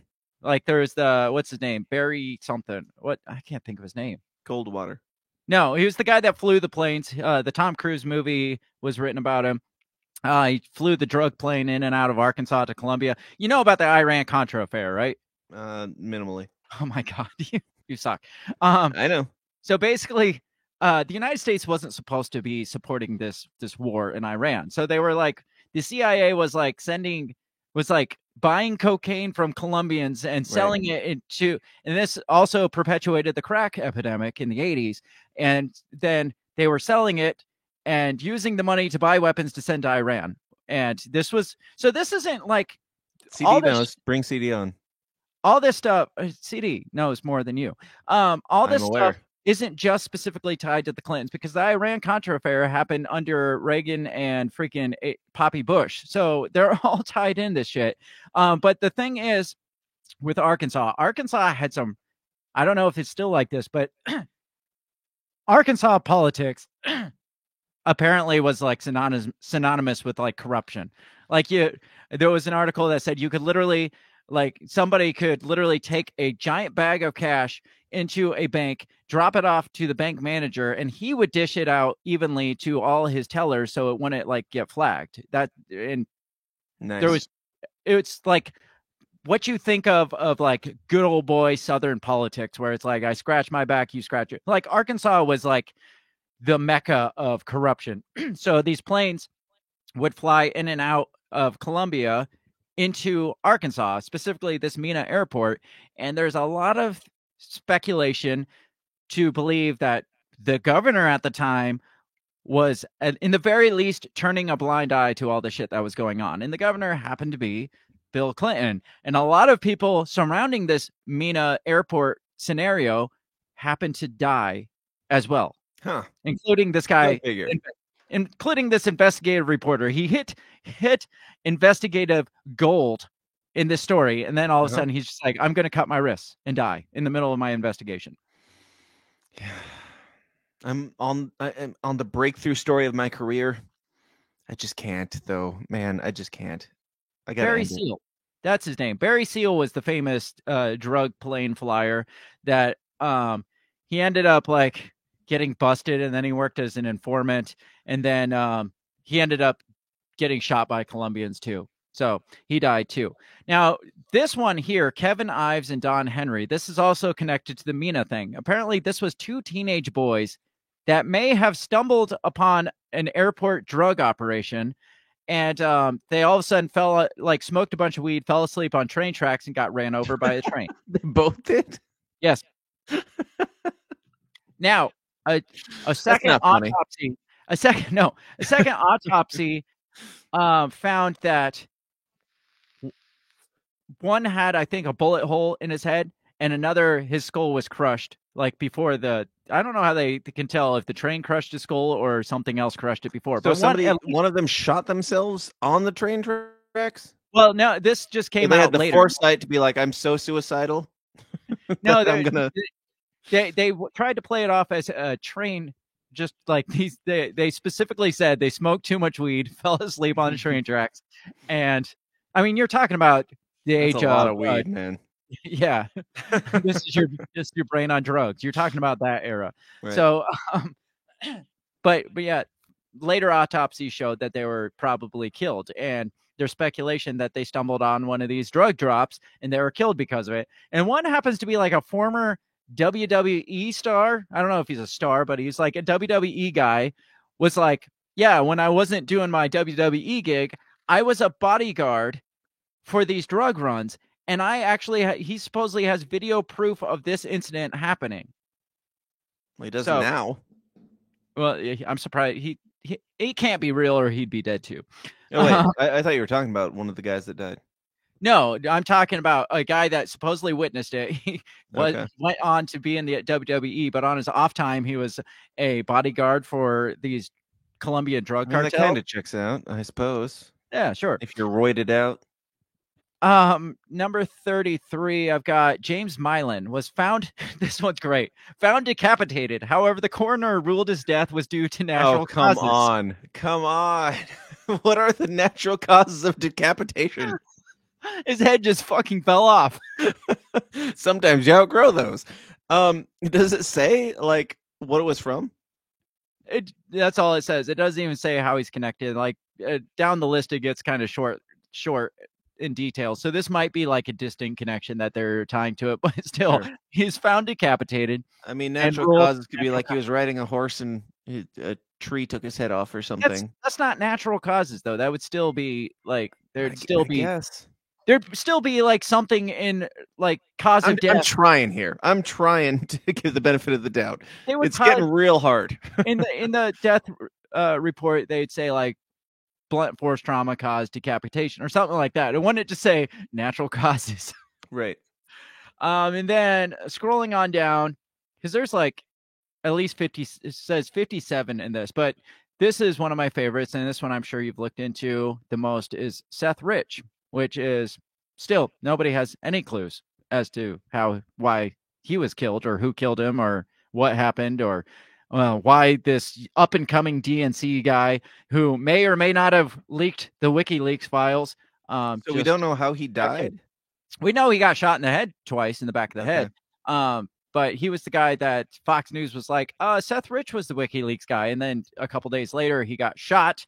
And then they're like, well, I don't even think they said this was suicide. There's just nothing. There's nothing on this guy still. Nobody has a fucking clue. So they think he wasn't the guy that got mugged, was he? Yeah, he was the one that supposedly. And then like he got mugged and he had a bunch of expensive stuff on him that was never taken. Yeah, he just shot himself. Gold watch. He had gold chains. First of all, who's just walking down the street in all this gold as a DNC chairman or whatever? And well, if you did, that would be the first thing to go, I would think, if you're getting mugged. Yeah, a botched robbery. They shot him, and they're just like, "Oh, whoops, we forgot to take anything." Yes. You're just here to kill somebody who just happens to work for Hillary Clinton. Obviously. So I want to take a break because I want to talk about at least Seth Rich a little bit, and then I want to talk about Vince Foster because he's the one you don't know anything about because you don't read. Correct. Because this is one that goes way back, and it will pique your interest because it's got a lot of weird stuff too. Not as weird as decapitated by natural causes. Yeah, my interest is pretty peaked at this point. Like here's a spoiler. A guy shoots himself in the head in a park, and there's no blood found around his body. No brains blown anywhere. Take your break. Just take your break. Just take the break. I'm gonna take a break. We're gonna take 2 or 3 minutes. I'm gonna top off my drink, and we'll be back with Dan Smots of the System Is Down podcast to talk about the Clinton body count. I'm not suicidal. I am not either. So, but neither was. But you never know how I'll feel in the next 30 minutes, especially after being on this show. That's right. We'll be right back.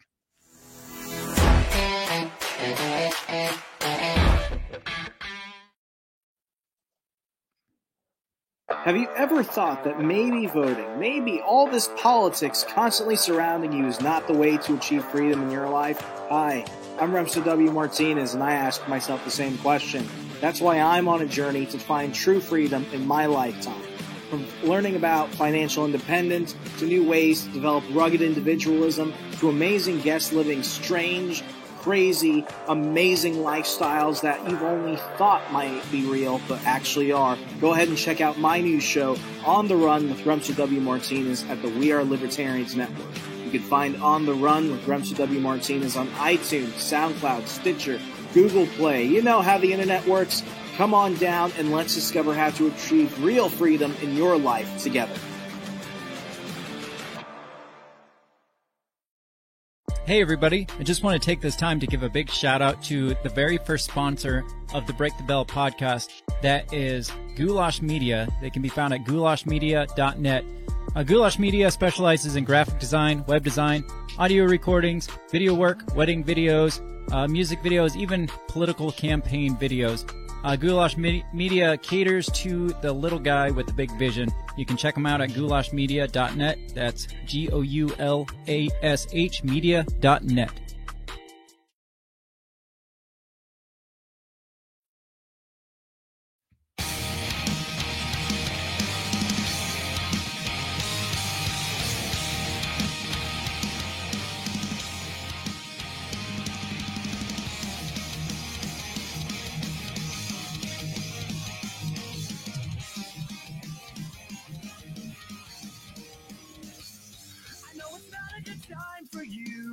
You've got too much on your mind to be so conscious and not just believing every sorry thrown away.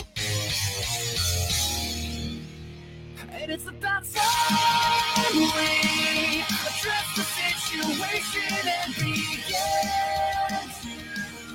to get back to you. We hold the candle, my vigil for your self-respect. Reputation is destroyed by what you can expect to be. Faceless in between. I know you can handle it. To face the truth of the matter, it's still so much better to leave the light and drag it to your grave. Because you see what to make of this. How you can turn your own tables and work this. And take advantage of your failure like you play to anyway. And it's about time we address the situation and begin to get back to you. We hold a candle, my vigil for your self-respect. Reputation destroyed by what you can expect to be. The faceless in between. You're still alive, but you've been dead inside for a long time. And I understand why, but you did this to yourself. You did this to them. You don't even remember the name. Why should anybody remember you? Why should anyone give you another chance? You know you're wrong. You know you deserve to be forgotten. Now you're everything you always despised. You always fulfill through all years of lies. All this effort is never up nothing you got. We already know. We already tasted it. Wake up and be better before you. It's about time we address the situation and begin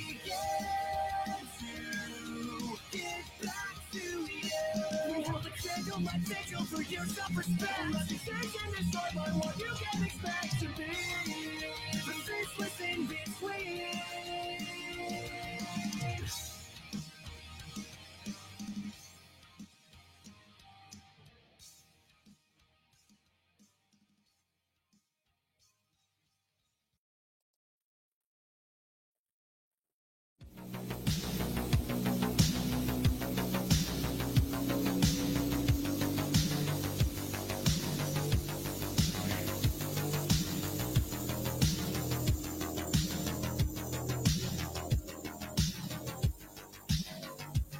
And we're back. I am with Dan Smots of the System is Down podcast talking about the Clinton body count, because it's the only way I could get Dan to come on is if I'm talking about something that he's interested in and apparently knows that. True. Yeah. Apparently knows literally nothing about. For a conspiracy theorist, you literally know nothing. You know that? I know. CD says, because I told you you don't read up on this shit. She said, it's not that Dan doesn't read, it's Dan can't read. So that's my comment. And then Dan said, CD is correct. I think I wish I knew what she said. It's fair. That's fair.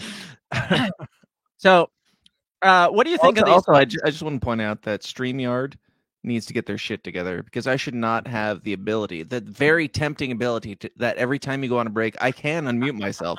And it is very hard every time to not unmute myself. There's got to be a setting in there to prevent you from doing that. I would think so. Yet. Because I always forget about that until I come back and I'm just like, oh, I don't know what he said while I was gone. I think one time I think you guys were carrying on a conversation just while I was gone. Well, yeah, I think at that point we thought it muted automatically. We didn't notice. But yeah, that's the flaw of that. But Dan, what do you think so far of? I think the Hillary Clintons two latest. People. Well, the Hillary Clintons or both Clintons? Mostly Hillary. I think Bill Clinton. Do you think Bill is part of this, or do you think Bill is just off partying and Bill just wants to put his thing in things, and he keeps doing that, and she's like, fine, you can do that. I'm going to be over here making some progress in the world. And her progress just happens to be, killing people for her own political gain. I mean, Bill Clinton isn't trying to get back in the ring. He was already like 8 times in the White House or 8 years in the White House and was a governor and all these things. I think it was like 12 years as a governor and like a couple of years as an attorney general. So, I mean, he's done his time. He's been at the top and every level up to the top. You did as much as you could in public politics in the United States. Now, most of me thinks this is mostly Hillary, like you said. Like, he's off just doing his thing, and she's just like, shit, my husband made a mess again, and he's ruining everything that I've worked so hard for, so I need to clean up after him. She played cover for him for all these years. Like, she ran cover for him on his like rape allegations and all that, even though she was clearly a lesbian the entire time. And now he has to run cover for her and be like, yes, we're a happy couple, and I'll keep doing my thing over here and these kids. And she's... You did not kill those women. I did not have sexual intercourse with those children, and she did not murder those friends of ours. CD says Bill was on that guy's island while she was plotting his political career. Are you talking about Bill from this show? Is that why Bill's gone tonight? Is that what we're not allowed to joke about? Yes.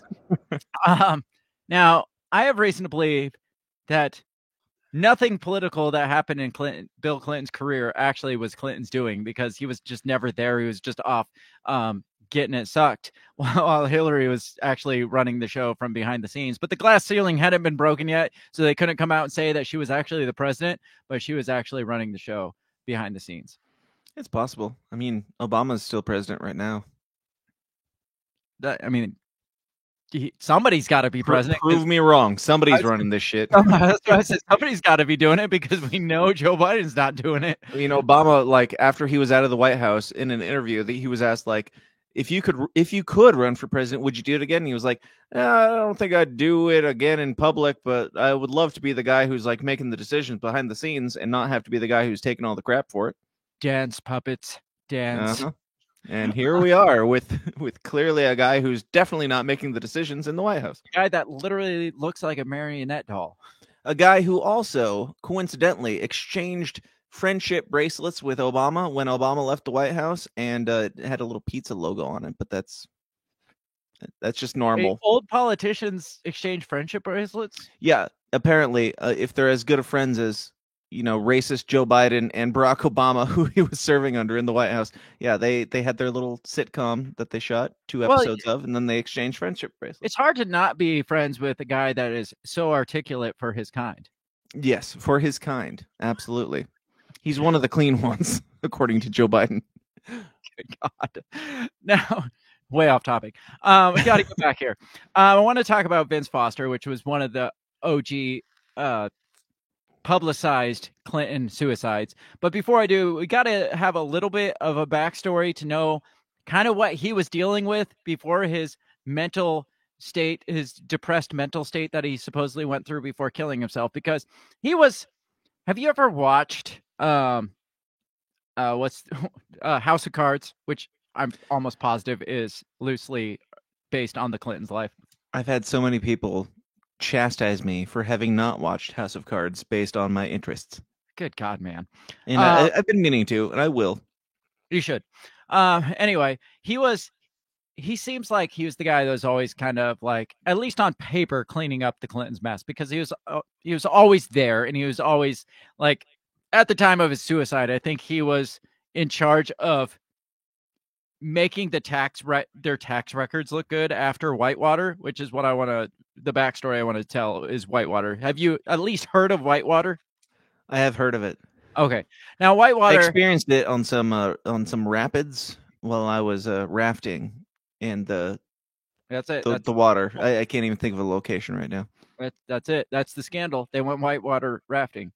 No, Whitewater, what it was supposedly this guy named what's his name? James McDougal, which already sounds like a made up fucking James McDougal. Anything McDougal. No, you're not named that. So this James McDougal has this brilliant idea to buy up, I think it was like 280 acres of property in like beachfront property in Arkansas, like, you know, the high society property in Arkansas. And he's going to flip this. And supposedly he only bought it for like $250,000. Now I get it. This was like the 80s and 90s. $250,000 equates to maybe $500,000 today.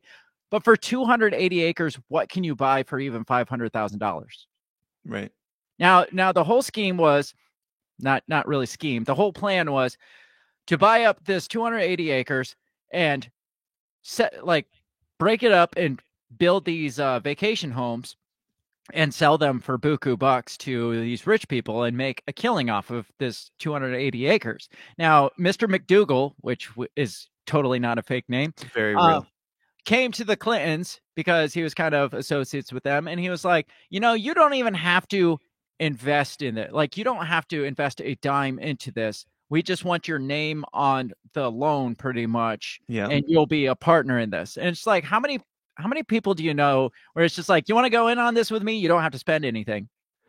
And it's not. I mean, there's the Hunter Biden scenarios where he's like, hey, just get involved with this. It'll have my dad's name on it.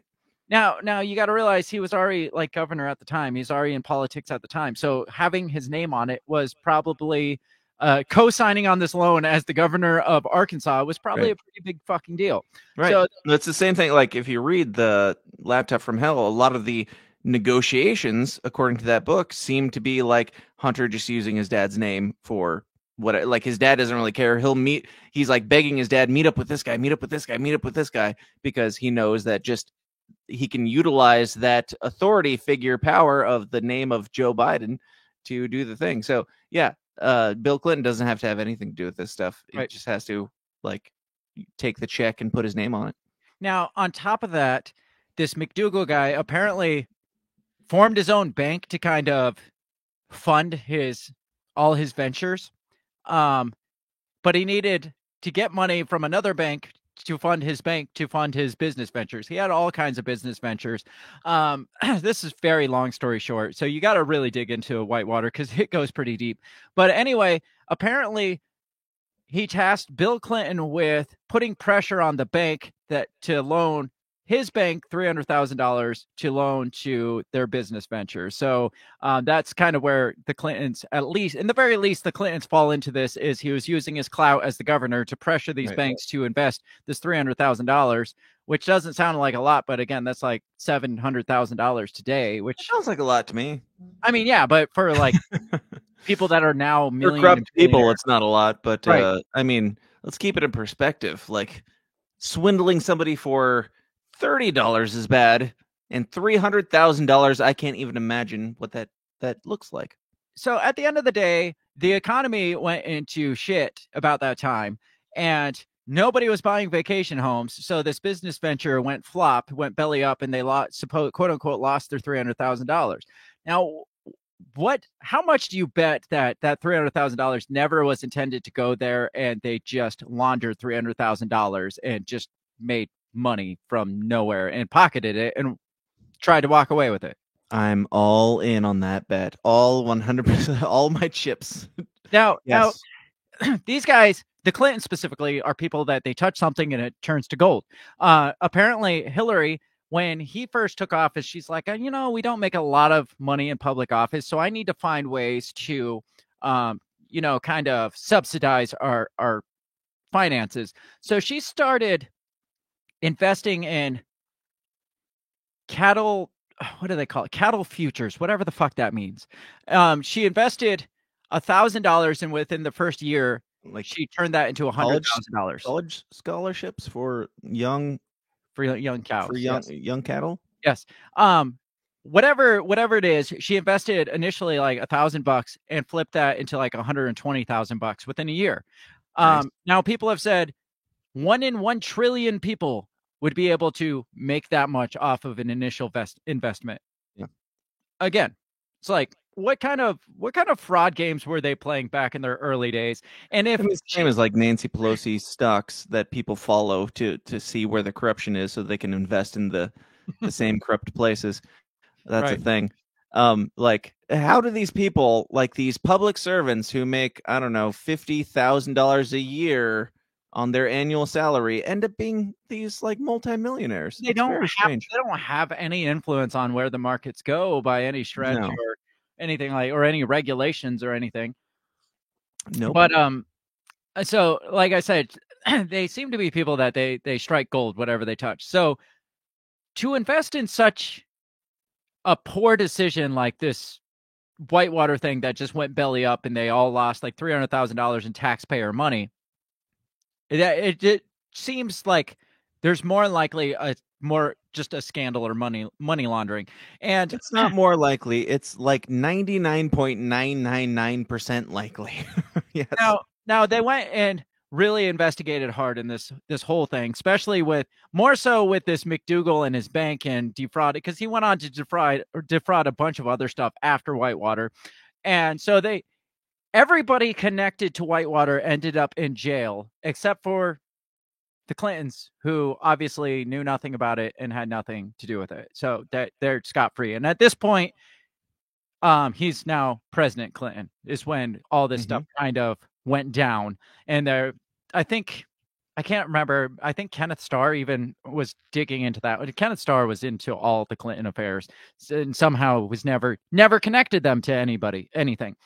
But this McDougal guy, apparently in prison, decided to flip. Because at first he's like, no, the Clintons had nothing to do with it.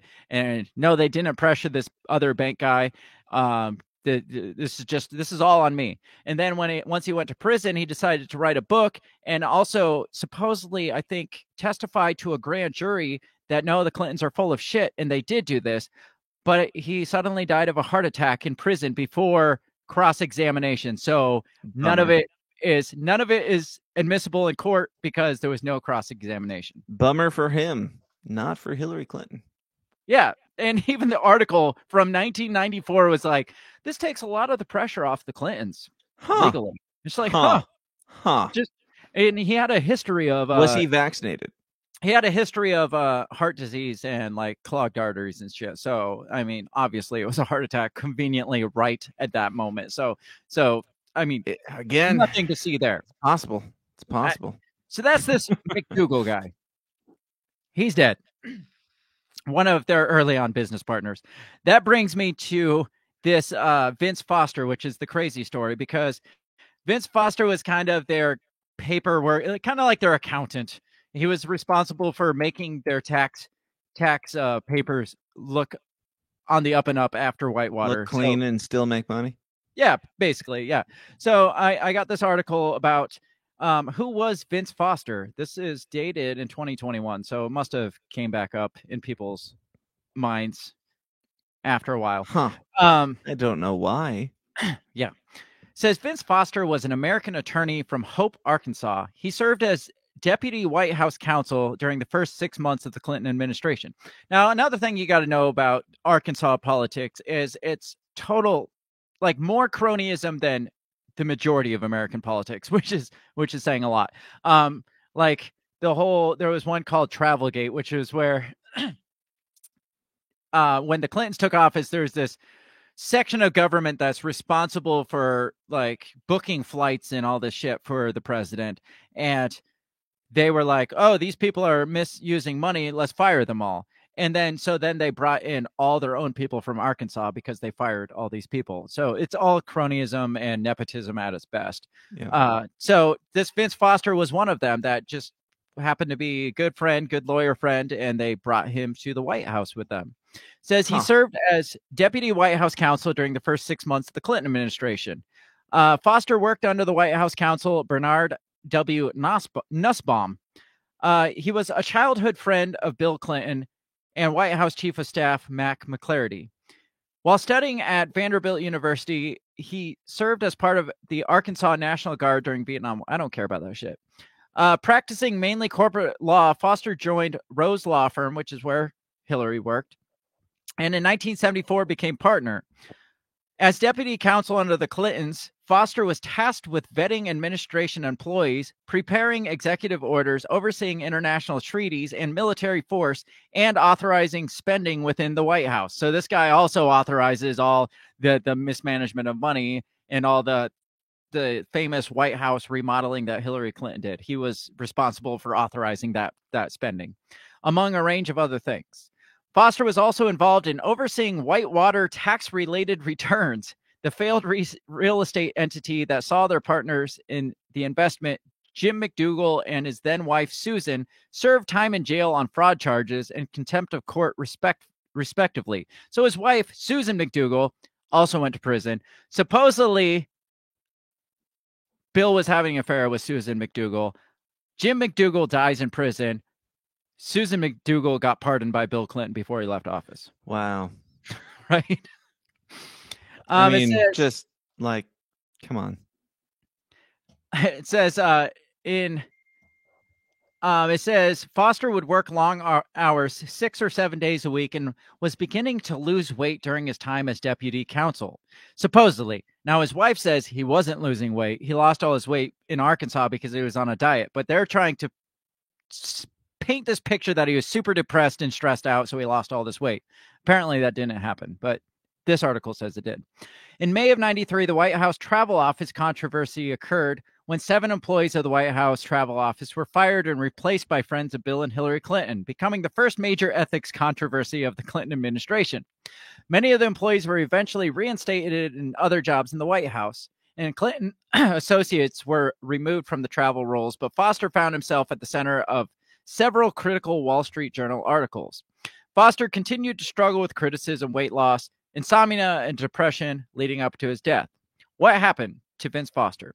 Since his death, 5 official investigations have been carried out, looking into the cause of Foster's death. All 5 investigations have returned the verdict of suicide. Yeah, right. Foster's death is often known as part of Whitewater, a term used to cover controversies during Bill Clinton's administration. So this does it actually get into how he killed himself? It doesn't. So I'm just going to tell you. So this guy is their cover man. This guy is their approve shitty funding man. And he all of a sudden gets depressed because by his own words, he said to his wife, he's like, I can't handle the stresses of DC. I want to move back to Arkansas. Well, apparently either his depression got a hold of him before he could move back to Arkansas, or the Clintons got a hold of him before he could move back to Arkansas. So the story goes like this. This guy gets depressed, goes out into a park, walks down this dirt path, and sits down, I think, on a bench and shoots himself and dies, obviously.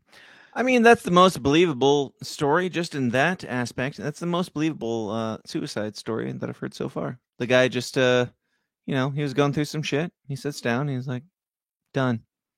Did he shoot himself in the side of the head, the throat, or the back of the head?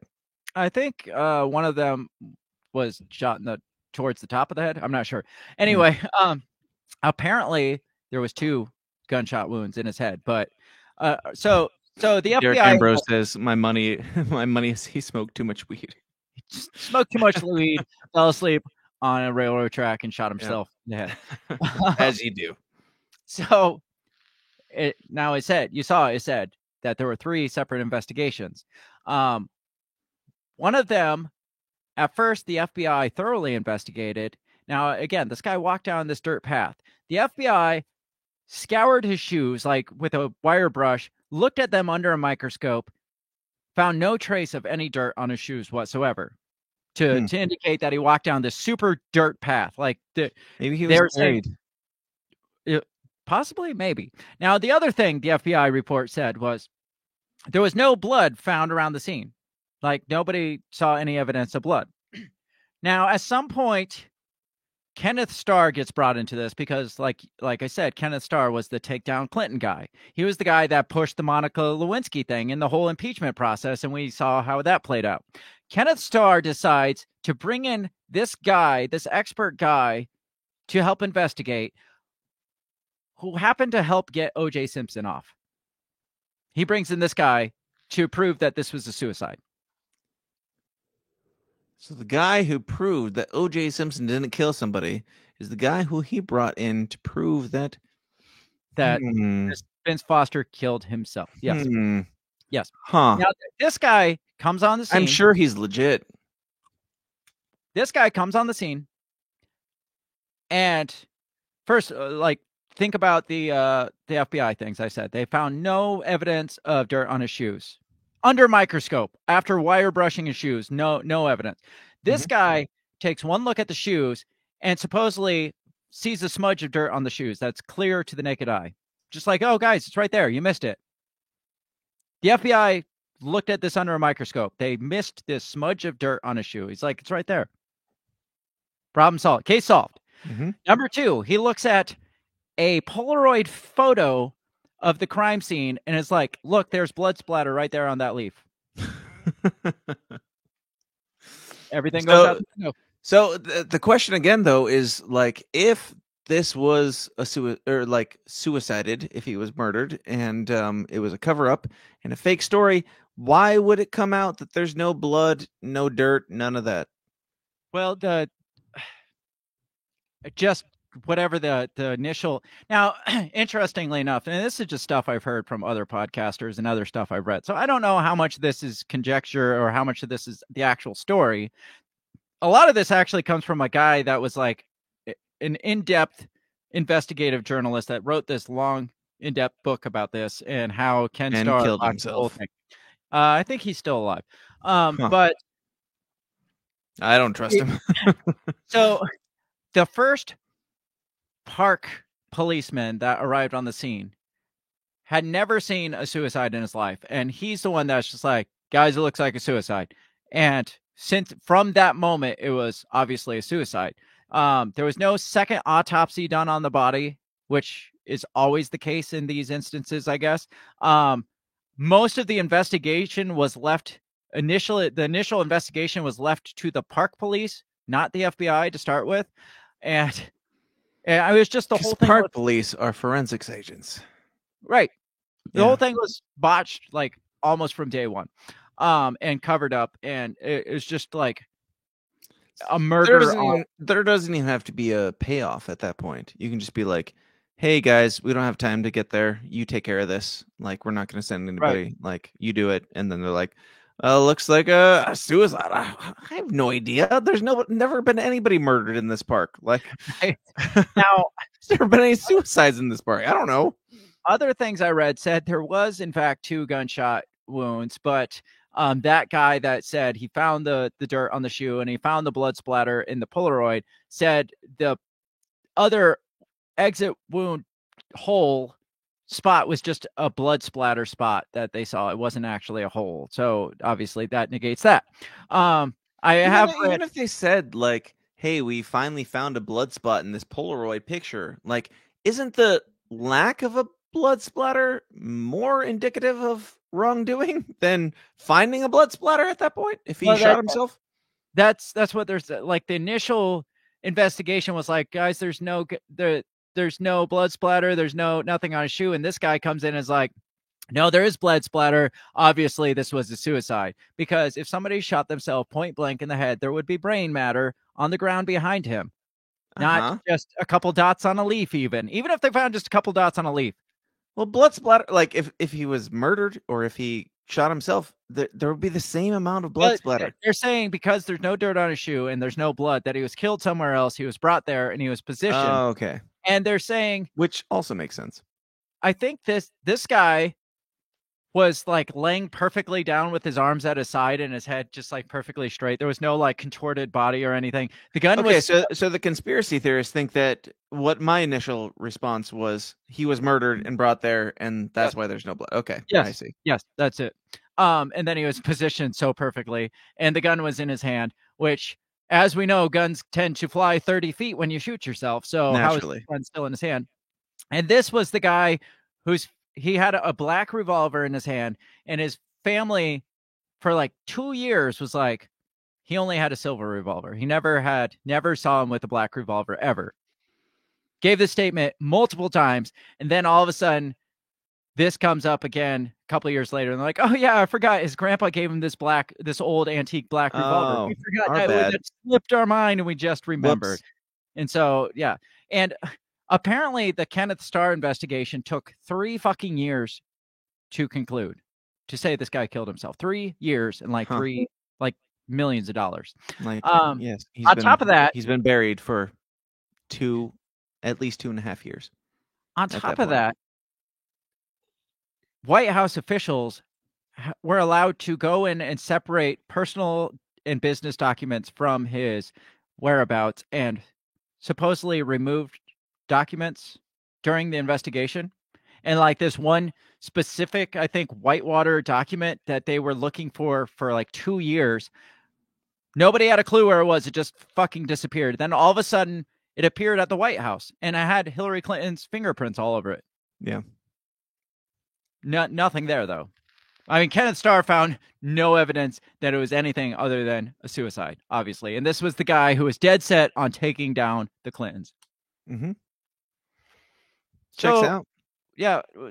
I mean, I personally get to a point where I'm like, it's not a suicide, so who cares? Like, it's so flagrantly obvious. Like in all these new ones coming out, it's so obvious. Like when you send me stuff, I'm just like, yeah, Clintons are killing people. Like even Scott Horton, who's like a fucking genius. I had a long conversation with him about conspiracy stuff, and he used to be in the conspiracy land. Now he's more in just the anti-war land because conspiracy people get a little crazy sometimes. And I vividly remember him saying, he's like, I don't remember who he said somebody told him this when he was in like InfoWars land and stuff. They were like, it doesn't need to be a conspiracy. It just needs to be politics, because politicians are fucking murderers. And like, it is true. And there's a part of me, like the part of me that plays both sides. I'm like, yeah, but so that still makes it a conspiracy. But like set that aside. Yes, like none of this surprises me at all. It's just, yeah, it's what they do. It's their thing. And that's pretty much what House of Cards is like the cutthroat level that the levels and extremes people take to get to that level of power. It's like, you don't just like expect the people to do it for you and just live a good life and people will vote for you. No, I mean, you gotta clean. First of all, you gotta be cutthroat to even head down that course. And then you gotta clean up the skeletons that happened in your cutthroat days or your existing cutthroat days. All the conspiracies that were made around, like building up to your cutthroat days, like giving benefit of the doubt. Like, if you get into politics, you're going to get slandered from start to finish. Doesn't matter. Like, you got to clean up the skeletons all the way along, and then you got to cut throat to keep going, and then you got to clean up those skeletons. So, yeah, it's the name of the game. Derek Ambrose says, depends on the bullet's caliber. 22 will enter the skull and just roll around it there. Now, the thing is, I'm pretty sure this was a 38 revolver, which is not a 22 by any stretch. So I'm not good at math, but that doesn't that 38 is bigger than 22. Okay, yeah. A 22 is like a little tiny, almost BB size, and yes, it will. But this was not a 22. It was a 38, I'm pretty sure, which I think would blow your brains out. Now, we're pushing time. We got about probably 15 minutes left. I did want to get into. I got to get going. Actually, I texted you, but you probably didn't see it. I didn't see it because I'm talking. I wanted to talk a little bit about Seth Rich, but I guess you got to go.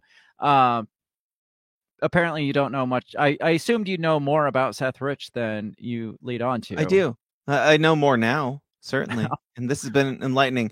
Like, again, it's like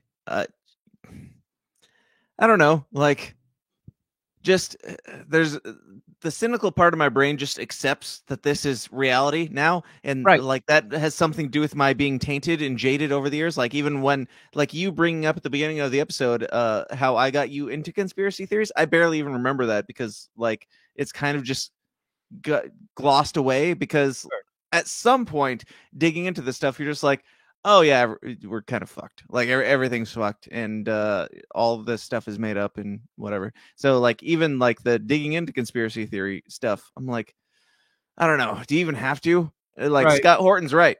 Like it's just reality now, and But it's getting even the good thing. The silver lining is that we're getting to a point where it seems like more and more people are finally starting to realize that you're not like the conspiracy theory idea that was created by the CIA to like the phrase conspiracy theory was created to make us all sound crazy. It's like, yeah, but what happens when Alex Jones is proven right over and over and over again? What happens when COVID today or yesterday they came out and said, yeah, it probably came from a lab. Like the thing that we just chastised you for 3 years about how you're a crazy conspiracy theorist about. It's like, okay, like I'm black pilled and white pilled at the same time because yes, they hate us and they have all the power, but at the same time, the more they show their hand, the more this stuff is just like, yeah, they kill people. They killed a lot of us during COVID, and like they locked elderly COVID patients in nursing homes and expected that to go well, even though they knew by their own science that wouldn't work out. Like there's so many things that it's just like my brain can't handle it all, and I'm just like, yep. So, it's just true. I'll just go ahead and wrap it up because I don't feel like continuing this after you. Don't let me ruin your party. No, that's fine. We talked a little about Seth Rich. I think most people are familiar more of Seth Rich than some of this older stuff. There was also the one that I wanted to bring up was the guy that exposed the tarmac meeting with Loretta Lynch and Bill Clinton during the whole email scandal, that whole trial. And that guy just ended up killing himself like 2 years ago. I mean, the stuff just doesn't end. Like it's like every other year there's another Clinton related suicide. And some years, like in the case of the Seth Rich one, there was like 5 killings in 6 weeks related to Clintons. The only question left is like, what do you fuckers need to like believe that this stuff is real? Right. So I guess my question is like how many coincidences in one person's life do you have to have before, like you were saying, before people are just like, oh, this is a real thing, and not just like, well, these people have a lot of, you got to realize the amount of connections these people have. So when you think about the number, it pales in comparison to the amount of people the Clintons bump elbows with. So obviously there's going to be a lot of odd deaths surrounding it. Yeah, but these people are like, a lot of the ones we talked about are direct connections, like longtime friends, like stayed at their house or was on their campaign trail or knew a lot, like way too much for somebody that would just decide I'm going to quit. Again, it's like the fucking mafia. It's like, you know too much. You don't quit the Clintons. You don't quit the politics, like the high level politics. You're going out one way. Once you're in, you're in. When you're out, you're quite literally out. Yes. My question is, do these people ever face any sort of retribution? Is there any like Trump was saying, like lock her up, or they're going to end up in Guantanamo Bay and all this shit? Does anything like that happen? Do these people ever get exposed, or does this shit game just keep playing out the way it plays out? If I had to put any money on it at all, I would say it keeps playing out. And there was a thing on like just, I don't know, today or yesterday, somebody like posted, oh, obviously this came from a Wuhan lab because like this was patented and now we can finally see some retribution. It's like, no, we won't. That came out like a year ago. Like, what are you, like at least 2 years ago, probably. Like the fact that it was patented and so it's obviously not natural because you can't patent a natural virus. Right. Like, obviously this has been going on and we've been saying this forever. How many of our social media accounts collectively between the two of us have been nuked for saying those exact things there? Yes. Those things there. I've at least had one Facebook page and my YouTube account specifically for those reasons get nuked. And I think you had multiple nuked as well. Had a lot. Yeah.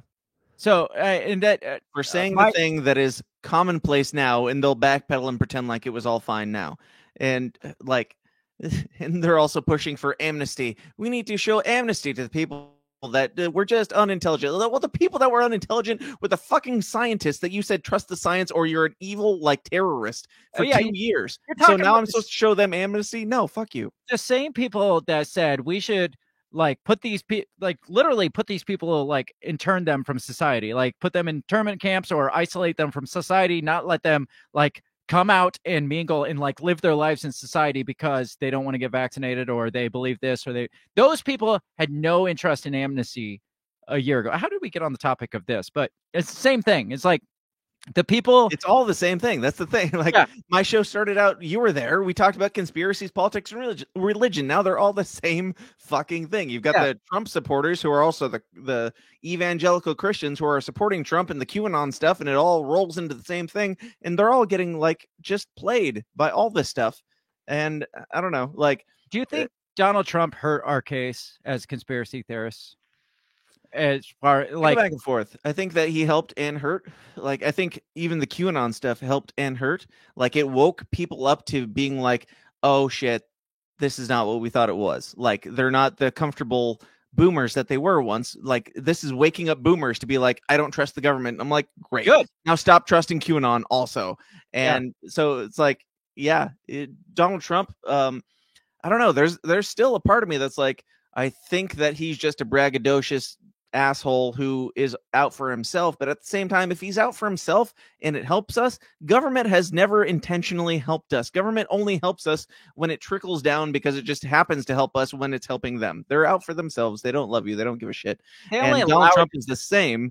And he just, you know, if you're at least talking the game, I'm going to be like, okay, I will hear you out. And Donald Trump talked the game. He didn't play out the game in a lot of ways. He played it out in some ways, and like not getting us into a whole bunch of new wars, certainly. But at the end of the day, these guys don't care about you. Even Donald Trump, like giving him all benefit of the doubt, he's a billionaire asshole that wants to boost his credibility, and he keeps trying to do that. Like, whether it's pushing the big, beautiful vaccines that he created, or the wall that he's totally going to build someday, or the Hillary Clinton that he's going to lock up, and all this stuff, like, it's all about him. And I'm fine with it being all about him as long as there's more trickle down to the rest of us and exposing some of this shit. And he's done some of that. I feel like they only trickle down enough to keep us just happy enough to keep voting them in. It's not like they accidentally trickled it down. Fine. I'll take it. I will take the guy who is out for himself, but it helps us more. But if this was like... Also, I'm not voting for Donald Trump, to be clear. If this was like a monarchy, we would just be the peasants that nothing trickled down to because they just remain in power. So they gotta keep us happy enough to not revolt. That's why they allow some to trickle down. That's the whole purpose of it. Our mom is here. She says a conspiracy theorist is someone who figures out the truth before the most people. And then prophets. They were called prophets back in the day. Now, the problem is, like, we had these like epitome moments where we're like digging into the shit and we're just like, have you heard this? Have you seen this? And then when we get to this point now where the truth is actually, people are like, did you know that? It's like we're just banging our head on the wall at this point. Just like, yes, I know that. And, right. So like you're asking me about these things. I'm like, I mean, I just kind of find it annoying at this point to hear about another Hillary Clinton thing. Like, yes, it's fascinating, but also it's like, nobody's going to care. Nothing's going to change. Nobody's going to do anything.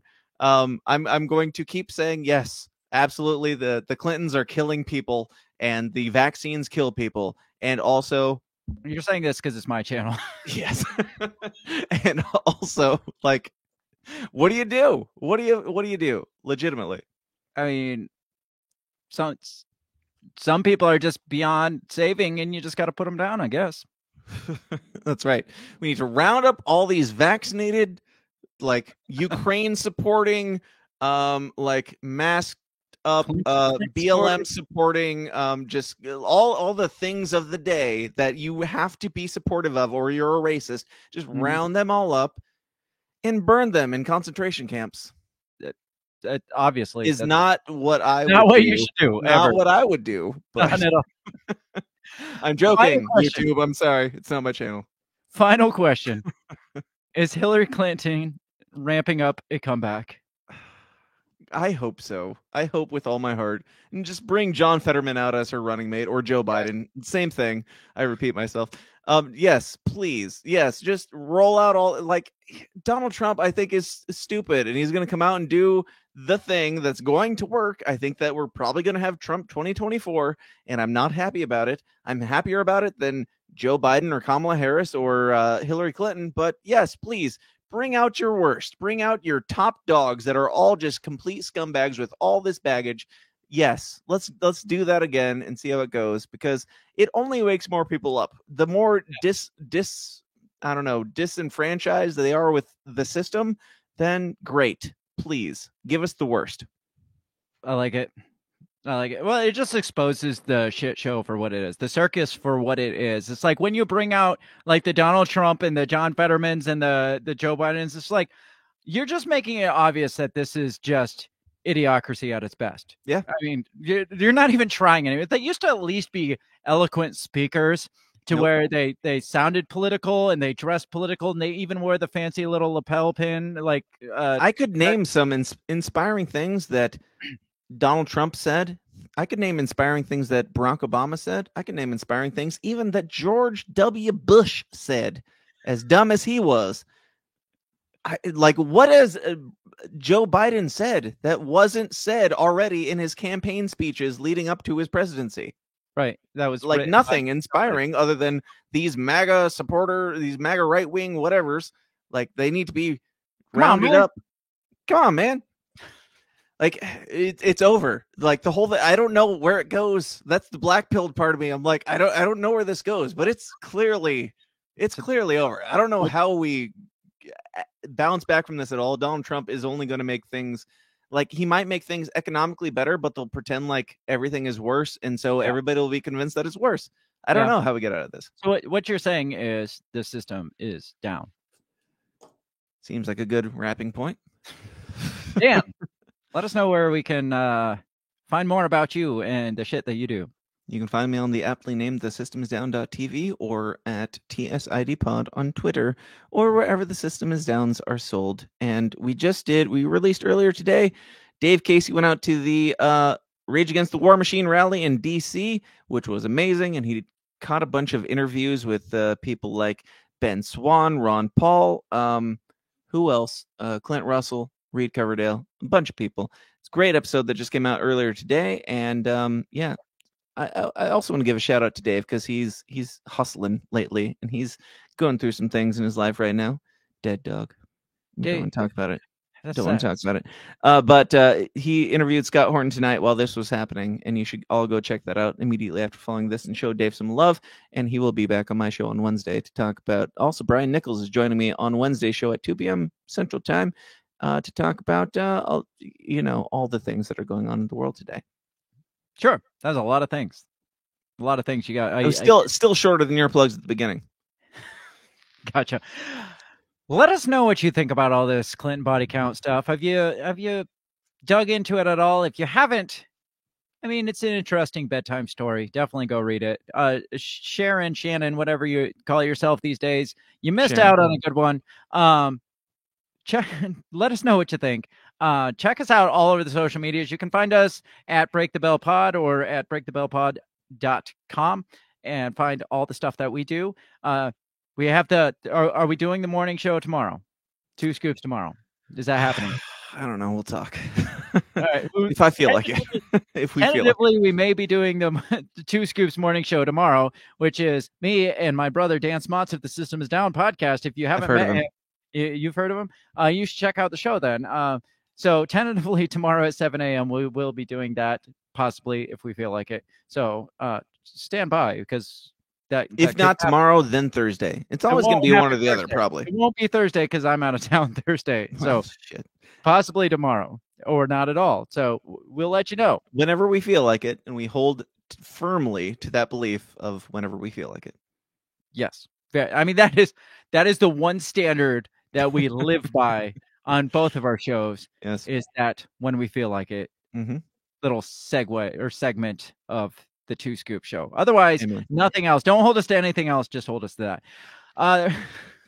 Like I said, check us out all over social media. Check out Dan and the shit that he does and all the crazy stuff he's involved with. Like, share, subscribe for both of us so we can be famous and end up on the Clinton's And list. get on the yeah. Damn it, he beat me. Shit. Oh, okay. Yes. This has been fun. Dan, thanks for coming on again. It's been a while. It's been since Christmas, so it's always a pleasure. And this has been 2 Scoops. This has not been 2 Scoops. Shit. This has Where been a am show. I don't know. Have a great rest of your week. We'll catch you next time. Goodbye. The Break the Bell podcast is brought to you by you. So pat yourself on the back because without So you, I can still we wouldn't unmute be myself talking right to now, right? ourselves. A special thanks to our Patreon members, Justin Zielinski, Remzo Martinez, Stephanie Parker, and T.O. Jacobson. A shout out to our sponsors, Run Your Mouth Coffee, Beyond the Run Podcast, and Goulash Media. If you'd like to help support us, visit patreon.com/breakthebell or buy our garbage at breakthebell.bigcartel.com. Get back here next week and let us Goulashmedia.net. continue to invade your ear holes. And as always, never stop talking.